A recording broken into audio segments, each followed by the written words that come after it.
How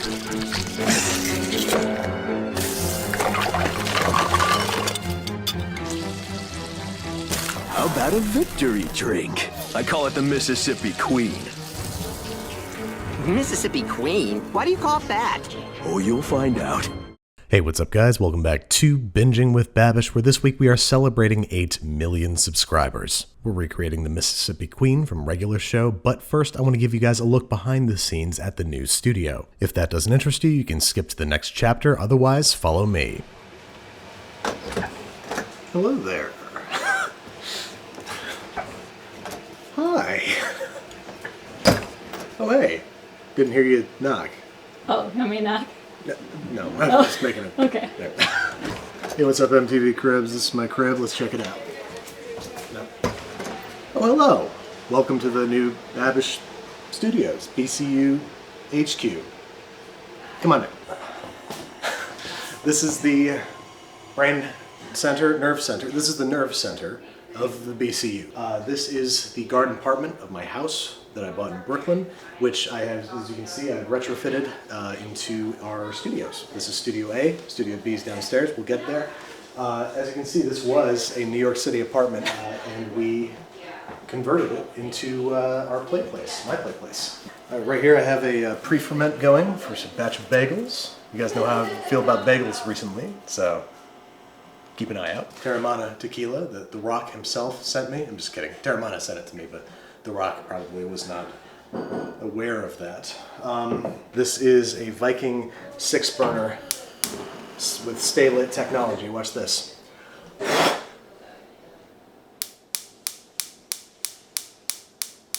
It knows that it went out. Hey, see? So, okay, all right, no, that didn't work. Top of the line, Viking ventilation.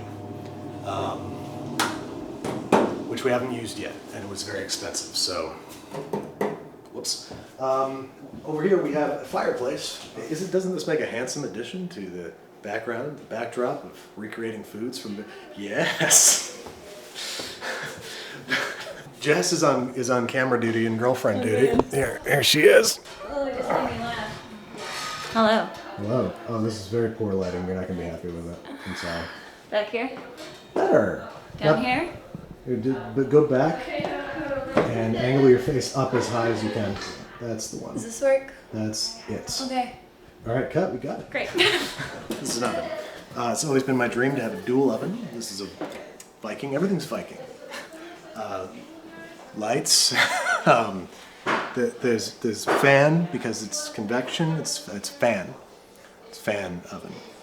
Anyway, over here we have Kendall's office. Kendall Beach is our new kitchen producer, helping the show run smoothly. She's helping me test out recipes. She's helping me get my mise en place all in place. We'll meet her in a second. She's downstairs helping out Sola, who's making a cake. And I only know that because I can smell it. It smells like cake in here. Wish you guys could smell it. One day. I'm aware that it's a little bit messy in here. I only moved here 5 months ago. Can you just cut me a little slack? Thank you. So over here, we are in the BCU office, and you might remember this familiar face. Oh, maybe not. This is Sawyer. Trust me, it's me. At least I appreciate you being safe. Of course, while you're why doing not? important work, like looking at pictures of Kelsey Grammer swimming. Okay. Carry on. Okay. All right. Very cool. And then over here we have my workstation, which is okay. Sorry. Let's just hide that. Okay. Yeah. No, we're good. This is where I work. This is where I work. This is where I lay down the VO right here. As you can see, I've improved my setup a little bit. I've got a Neumann. I know how to pronounce it correctly. This is a Neumann something. We brought the TV back, the big, stupidly big TV. Just to give you an idea of how big it is.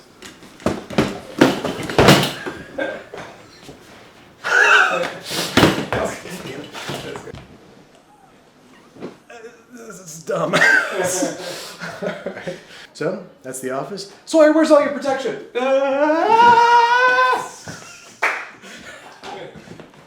Alright. Bye, sorry. Bye. Alright, now let's head downstairs where we will see the Sola crew. Let's do that again. Hello there. Hello. Here's Going. here's an unexpected drop-in from me and the internet. So unexpected. Wow, is this live? Is that my coconut oil that I use for my feet? Probably. I'm just kidding. Do you like coconut oil For my feet? No. for your consumption? Yeah, no, I do. Yeah? I like it as a cooking oil. Uh-huh. I like it as a coconut oil. Anyway, over here. Bye, Solo. Bye. That's all on. And this is Kendall Beach, the newest addition to the BCU. This is our new kitchen producer. She keeps the wheels turning and everything humming like clockwork. Try. How do you like working at the BCU? I like it a lot. I give it like a 10 out of 10. We just added cat sitter to your That's true. list of duties, which I thought would bump it up to 11. Well, it was at like a. Was that Yeah. 9.5? Yeah, Okay, all right, yeah. noted. It's still the best grade I've ever gotten. Here, Yeah. Yeah, that. damn it. Back over behind Sola here. Hey, Solo. Oh, wait, do you want to do any of the stuff over here, like the wheel? Oh yeah, the wheel. Okay. The wheel. We keep the wheel over here. And here it is. This is the wheel from Soul's New Chefs. Ah! Bye, guys. Hi. Hi. We're figuring out this. I believe in you. Now I have a small tear in my pants, but these pants fit really good. And you can only see it if you were, say, I don't know, a camera following me upstairs. So how about you go? How about you go for it? No, not the pants. Go on. So now I'd like to show you the newest addition to the BCU. She just joined us 72 hours ago or so. But be real quiet, tiptoe. Is there a kitty? So this little lady is Buckwheat.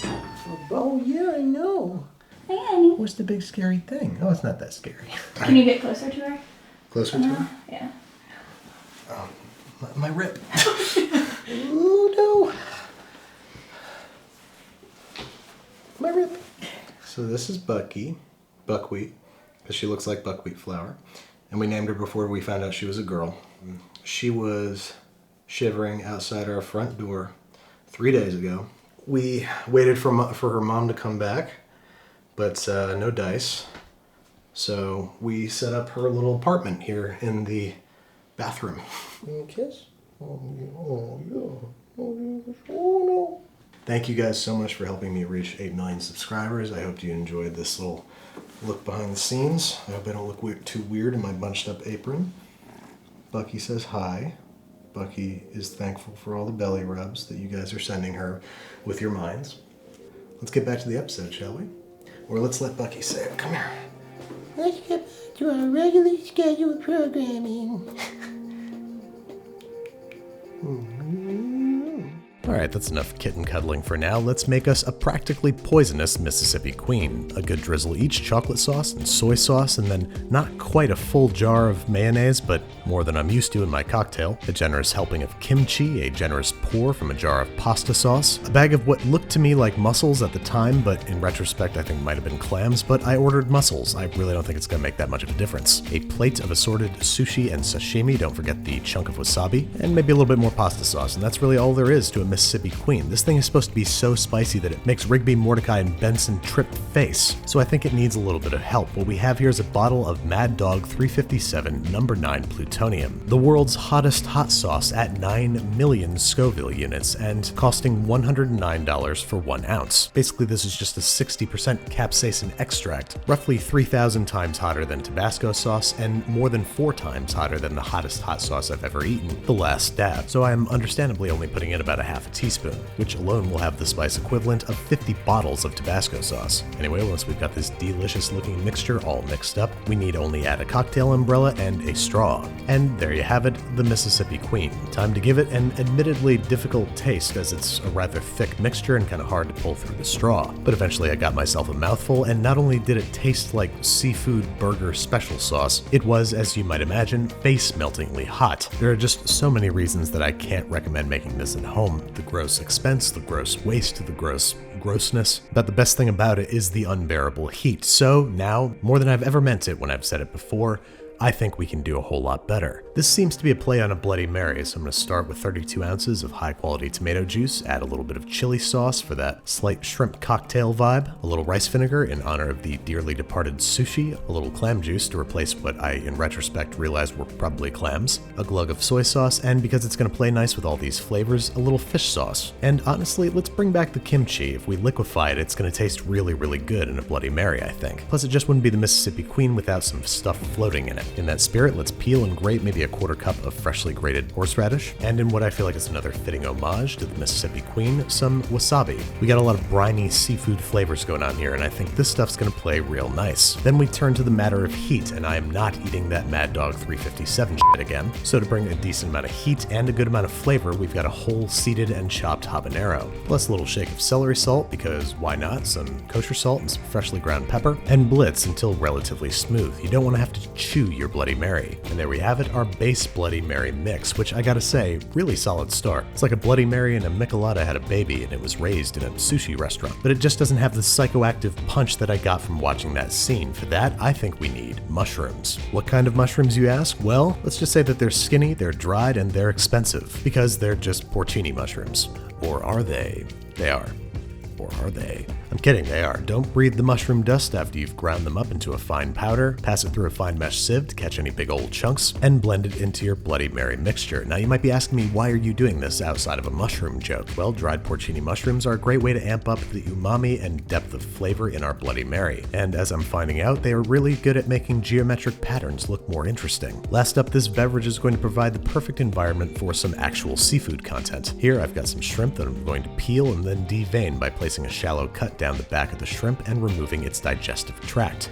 Yummy. The scallops we're going to simply sear in a high smoke point oil like grapeseed oil, not moving over medium heat for a solid minute and a half until a beautiful brown crust has formed, and then butter basting like a steak for maximum luxuriousness. Cooking for about 3 minutes total or until the thickest one registers 130 degrees Fahrenheit at its thickest point. Set those aside on a paper towel while we do our shrimp, which we could steam or poach, but I'm just going to saute them very quickly on each side, flipping occasionally so they don't burn, and likewise cooking to an internal doneness of 130 degrees Fahrenheit. Set those aside because it's time to assemble. Now the only tributes missing to our original cocktail are mayonnaise and chocolate. Two things I'm not really thrilled to bring to the situation because I think we got a pretty good Bloody Mary going on here. So I'm going to do a rim of Aleppo pepper and freshly grated chocolate, which I'm going to tiny whisk together and use the mayo to affix the mixture to my intended cocktail glass rim, which is as close to my drink as mayo is going to get. And it actually tastes surprisingly not terribly awful. That being said, it's time to finally have a drink. We're breaking from the cartoon in a big way and adding a couple measures of this clear Russian liquid, which is the only reason that exists to drink a Bloody Mary. I understand virgin daiquiris or pina coladas, but Bloody Marys? Come on. Pouring our prepared Mary mix over top, giving it a little stir with an elongated cocktail spoon, making sure everybody's all good and mixed together before beginning the rather complicated garnishing process. I'm going to use a metal straw. Then we need some kind of vegetation, so I'm just going to go with a celery stalk, and our seafood must be skewered before being tucked in with the rest of the bunch. And then once we got 2 shrimp and 2 scallops on there, they're being nestled like a savory brunch time bouquet into our awaiting drink. And even though this is a pretty handsome Bloody Mary as is, we're going to add one final touch, the little blue cocktail umbrella. And there you have it, a cocktail I would gladly order after a night of one too many party Pete's. But how does it taste? Well, once I'm able to find my straw, I can tell you that it's the very model of a modern Bloody Mary. It is rich and spicy and savory, and it plays real nice with the included seafood. In fact, I don't know why more Bloody Marys don't come with seafood. It's practically a cocktail sauce cocktail. So thank you guys so much for helping me celebrate hitting 8 million subscribers and for your kindness, generosity, and support, and I will see you next week.